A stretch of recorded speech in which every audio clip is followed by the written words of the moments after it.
So I want to hear from you personally. One, you guys traded Sauce Gardner, and then two, Quinnen Williams to the Dallas Cowboys. So, like, what are your thoughts on what the Jets did, and did the Cowboys get a player in Williams? Quinnen Williams. Listen, Quinnen Williams is a very good player. I will definitely miss him. I seen this funniest thing. They were going to get Quinnen Williams for just the first round pick, and then they offered Mozzie, and they said, no, we also need a second round to take Mozzie. Exactly. If you want us to take Mozzie, you have to give us something else. You got to give us something else. So I thought that was hilarious. You guys are getting a great player. If you look at his numbers this year, his numbers are not great, but across the board with the Jets, numbers are just not great for anybody, right? His QB hits are down, his tackles for loss are down, sacks are down. But this is a guy who, if the scheme is right, and we can be able to have a deeper discussion about that with Eberflus being an idiot, right? If this scheme with Eberflus's scheme is going to be able to help Quinnen Williams really like get out there and have an impact, but we'll see. But he's just a good player, good locker room guy, good leadership. So you're getting a really, really good player, man. I would be concerned with a drop in production. And I think when they were attacking me almost physically with their words online about Jair Alexander. Oh, you were battling a little bit. Well, people were really going at us about that. They were just so angry about the idea of picking him up for a 6th or 7th round pick. For depth. And what people didn't, sorry, this is side quest a little bit, AJ, but people didn't understand what we were saying was it's a good pick for depth. Not that he's a good player. Solution. Yeah, let's go out and get the solution at cornerback for a 6th or 7th round. It's just no one's saying that. No. But people thought that's what we were saying. Anyways, that's side quest. Yeah, but my point was I'm like, yeah, okay, he is getting long in the tooth. He is getting to the end of his career, Jair Alexander. Yeah. It could be that he's fallen off, for sure. So it is a high risk. I would put that in the same place with Logan Wilson, another player the Dallas Cowboys traded to, where it's like, yeah, we gave a 7th round pick. If it works out, great. If it doesn't work out, we cut him. It's like he can't. And it's a nothing. It's the thing. And your 7th round pick ain't going to be sniffing his underwear. It's the same thing with the Logan Wilson thing as the Jair Alexander before we get back to Quinnen Williams here. You're just throwing a dart at the board saying he can't be any worse than what we have on the team right now. If he works out, great. If he doesn't, we're not going to use those picks. But with Quinnen Williams, and we couldn't have drafted a guy with just like a name I can pronounce. I'm actually doing not too bad with Quinnen Williams. Me and Adam were, before you got here, we're like, we can't wait till AJ has to get at this one. Quinton. Oh, I'm going Quinn Williams. I'm Quinton. Q's good. But Q-Dub. He's 27 years old, I believe. Yeah, 27. 28. 28 this season. It's not only that he is just in his prime, but also the position group. That type of player that he is, he can get older and still not really see a major drop in his production. Yeah, it's not like running back, you hit 30, you're done. So I totally am like, his dropping grade is that, I'm leaning into that being it's just a Jets defense. Yeah, just a down year because the Jets are just terrible this year. You know what I mean? Like, I just think that motivation across the board, especially with the new system, new scheme, guys are still trying to figure out what the hell to do.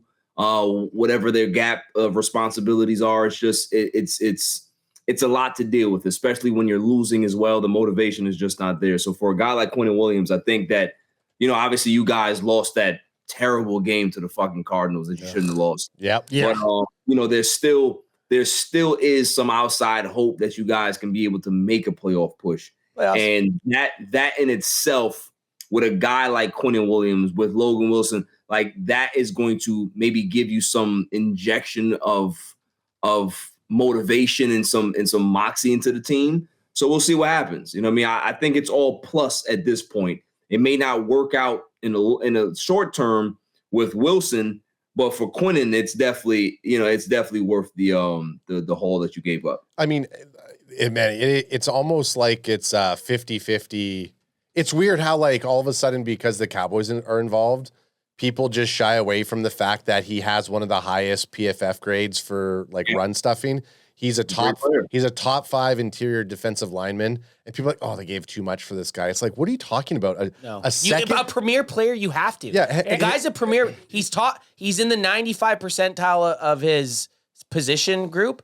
You have to, right? And on top of that too, just to kind of piggyback on what you guys said, you guys haven't really drafted that position well. Exactly. So yes. What's the point of having the first round pick if you're not going to be able to recognize the talent to fill that hole? You go get somebody who's a stud that you know that is guaranteed to be able to fill that spot. Everybody has said the Cowboys cannot stop the run, and we went ahead and they years, right? So now you have Kenny Clark, Osa, and Quinnen Williams doing like. We are up there, in my opinion, as one of the best interior defensive tackles. That rotation, that rotation, you obviously don't know shit about football if you're going to talk shit about it. Now, obviously, like, again, it's the Cowboys, so even in chat, like, I'm just seeing what people are saying in chat, so I'm getting a little. And you're fired up. I'm getting a little rattled about You're fired up.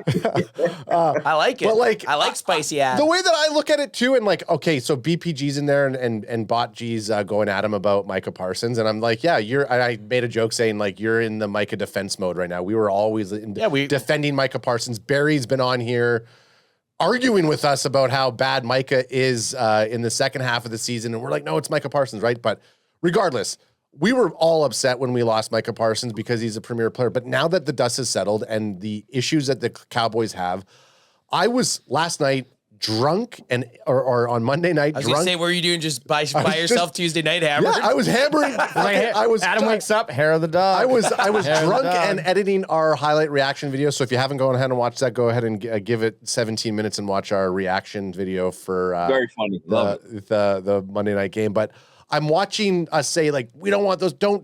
Keep all the picks because it's like you're going to try to make a splash move and pick up Max Crosby or another edge rusher. And it's like, that's not what we need or want. Right. And then all of a sudden it's like Logan Wilson comes up, you're like, okay, whatever, a fucking linebacker. He has to be better than these other guys, but what the are you doing? He's better than whoever you were probably going to get in the 7th round. So it's all right. But now all of a sudden you drop in the Williams trade and you look at what we're paying, sure, 20 some odd million that we're going to be paying him next year. That's still half of what we would be paying Micah Parsons. And we still have the ability to move in. And obviously Cap Jay is going to go over some of that stuff on what we're going to have to dangle with. But I just feel like now we're building from that first line, which we should be fucking doing. And we have the ability to go to the second level. And then we can address our secondary issue either in free agency or the draft. It does feel like it's a move for 2026. Specifically, I was saying to Ants before the show, that giving up the second round this year and then the first next year is the Cowboys saying, no. We're keeping, we need our stuff for the 2026 season. We need those picks for 2026. We'll worry about 2027 later on. So give them that pick down the road. And I'm fine with that. Yeah. We're not going to get somebody, we're not going to get a better defensive tackle in the second round of the draft this upcoming. You're not going to get a better player. And you're not even position aside, you're not getting a guy as good a football player as Quinnen Williams in the second round. At 28, like you said, he's in his prime. So it's like there's nothing as a Cowboy, like any Cowboys fan out there that's upset about this or like you're not really paying attention. The Cowboys have struggled with stopping the run for at least, and I'm being nice, 5 years. I was gonna say I was thinking 20. Yeah, I'm like I said, I'm being nice, right? And I just mean when I think strictly like defensive tackles, because there was years that they were good with Sean Lee at linebacking, but it's because he was kind of closing up some of the issues. Like they had some half decent defensive tackles like Jay Ratliff and Sean Lee, like they worked good enough together. But that's because Sean Lee, when he was on the field, was an absolute dog. This Beast. Williams is you can build a defense around Williams. Correct. That's the thing. He's the centerpiece. He's the Cowboys' defensive centerpiece for the next 3 years. And my only issue with the trade is it came a week too late. That's my only issue. They had to beat the Cardinals for me to be really, really, really excited about it. If they would have beat the Cardinals, went to 4-4-1, then did exactly what they did in these same trades, I'd be way more excited. I'm still stoked on the trade, but it's like like Ad said, it feels like now it's for next year where it could have been for this year had they beat the Cardinals. Yeah, that's a great point. But I also want to say this though. I don't think a deal like this would have happened 2 weeks earlier. Everyone's trying to shake up that week 9 just before the trade deadline. What is it? The midnight oil? Is that what it's called? Yeah. Everyone's burning the midnight oil. Everyone wants to see how the tapes line. Like, well, you're also waiting for all. You're saying who knows how many people they're talking to. You're waiting for the best offer to come. 100%. And you get that at the fucking last minute, essentially. Yeah. Barry, I heard, and again, like the Jets, they were 1-7, and they're like, you know what, fuck this, let's blow it up. Like, so I ain't gonna lie to you. I think you might have been able to get him last week too. If you would have picked up the phone, Muji would have been like, yeah, okay, that's fine. Because like we are in such free fall right now, and they just want to kind of just purge the roster, that you probably would have gotten the same deal last week. But obviously teams are a lot more aggressive the week of the deadline. You know what I'm saying? So but it is what it is. Well, because I think what I heard in regards to the reports is that the conversations between the Cowboys and the Jets was kind of like a 3 or 4 day thing. Like they've been talking for a while, right? Yeah. Yep. And it got more intense, obviously, as the deadline approaches. Okay, cool. Deadline's here. Let's hammer this home and get this deal done. But they were really looking at Quinnen Williams for quite some time. You know what I mean? And they want, as Forever DC saying, Cowboys tried to trade Micah Parsons with Quinnen, but the kicker, the Jets couldn't afford him at the time, and Micah's contract has some complications. Too much looming. Also, it's a two-sided thing. The Cowboys may have known, okay, Williams is an option for us. Q is an option for us. There we go. But then, like, who knows? Maybe they were looking at Max Crosby. Maybe they were looking at some other guys and just trying to see, get everything on the smorgasbord table before they. So it's a two-sided thing. Both sides are trying to get the best deal they can. Let's be honest. Jerry thought they were beating the Cardinals. Yeah. Jerry probably. Well, I thought they were beating the fucking Cardinals. Yeah. Everybody thought Jacoby Brissett. Yeah. Thought they were. And some fucking bum, a guy at running back that nobody's ever heard of. And like. Or that guy who was it Houston or one of the receivers who did that big catch and run, and we're just like, none of us knew who the we're like, who's 14? What the hell's happening? It's like preseason. Like, who the fuck is that guy? That's what it felt like, man. That's what it felt like. Like they're lining up in their sets. I'm like, I can't even call anything out because I don't know who any of these players are. For me and for my money, for your money, I was impressed that there was like a significant move, and I think I want to kind of have a look here at what Nick Wright has to say about this trade, and it's negative. And then there's a nice breakdown by, what's his name, Lando, the Lando Show. Yeah, he's good. And he has a nice breakdown directly relating to this. And this is a 3-minute clip, so I'm hoping his big thing is right in the beginning, but it's also quoted right there that we can read it. But we'll listen to this and then listen to Lando's take. Because, Nick Wright is basically saying he thinks Quinnen is washed. Someone needs to fucking tell Nick Wright to get a haircut before he does anything. Fucking hippie. No, I think this is insanity by Dallas. Really? Total insanity. They gave up potentially 90% for Quinnen Williams of what they got for Micah Parsons. And those players are not in the same stratosphere as far as impact on your team. What? That's first of all. Second of all, Jerry told Stephen A. yesterday this trade was in the works already. The major move was coming. That's about as bad a process imaginable, not because by telling Stephen A., but what it means is his decision was not at all impacted by the fact that they lost again last night, that they were even further from the postseason after last night, that the second-round pick they're giving away this year got even better last night, True. And they're not a D tackle away from contention. The Cowboys are right now. Philly, Tampa, the Rams, Seattle, Green Bay, Detroit, San Francisco are the 7 playoff teams. We all agree they're better than Dallas. Okay, shut the fuck up, Nick. And I don't, The 90 I don't dislike Nick Wright. No, actually, I see a lot of his stuff, and he has some good takes. But I just don't understand the 90% that they got 2 first-round picks for Micah Parsons, and they gave up a 2027 one. So a 2027 first-round pick, giving up that is not equivalent to even close to giving up a 2026 one. And saying Williams is not as impactful as Micah Parsons. Okay, you can argue, but I think for a Dallas Cowboys defensive line, he will be just as impactful, maybe not in terms of providing sacks, but in providing the support that we need. I'm telling you, the years the Cowboys lost in the postseason, where Micah Parsons had 0 fucking sacks, right. I think would have helped a lot more.